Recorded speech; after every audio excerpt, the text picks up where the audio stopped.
Here is my hardware review of the Super Nintendo.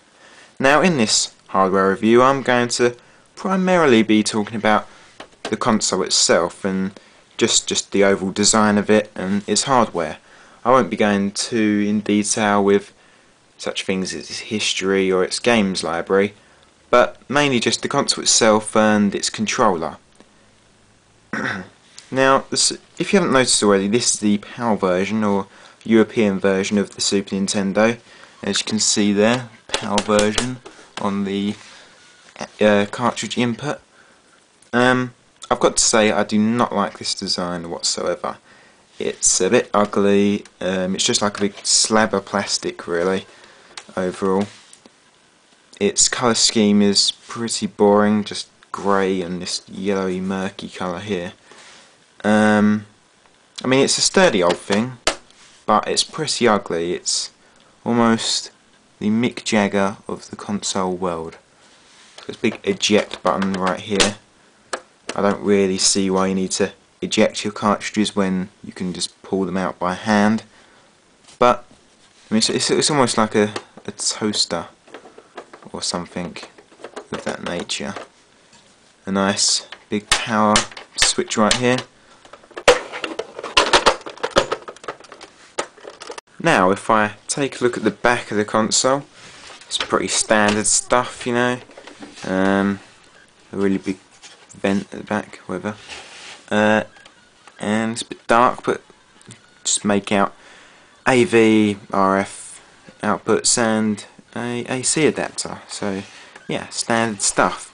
What is interesting to note here, this big old plug at the bottom, that probably would have been used for the Super Nintendo CD add-on, but that never quite came to fruition, so there never was a Super CD, as I like to think it would have been called.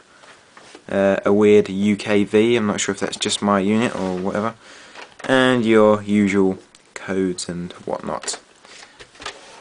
So yeah, it's, like I said, I'm not a fan of the design. I do prefer the North American design of the console. It did look a lot more compact and a lot more elegant than this thing. I'm not sure if this is very aerodynamic, let's put it that way. Now this is the Super Nintendo controller. Remember, this is 16-bit gaming, so at the time this is a pretty universal controller and quite innovative as well. So back then you only had your platformers, your RPGs, a few fighters and beat-em-ups, maybe a few races, but you didn't really have any FPSs, and everything was in 2D, so but by those time standards this would have been, yep, a universal controller. Now the D-pad isn't one of my favourites. I would have much preferred to play A Link to the Past with a Sega Saturn D-pad, but yeah, it does the job. It's quite a flimsy controller actually, but it's quite, I mean, compared to the Mega Drive controller, it's quite small. Mega Drive controller was for adult hands. This was more of a tiny tots kind of controller with all the different colours there. Multicolour. Also to note, here's the American well, Super Nintendo controller, and if you look, they're pretty much the same size. The American one definitely actually feels a bit more sturdier. These L&R buttons definitely, yeah, not as flimsy, but the D-pads, actually D-pad definitely does feel a lot better as well. Overall I'd say the American one, yeah, is probably a lot more sturdier, that's for sure. Well, that just about sums up my hardware review of the Super Nintendo. Thank you for tuning in. Check out the YouTube page for any more, well, hardware reviews if you're into that kind of thing.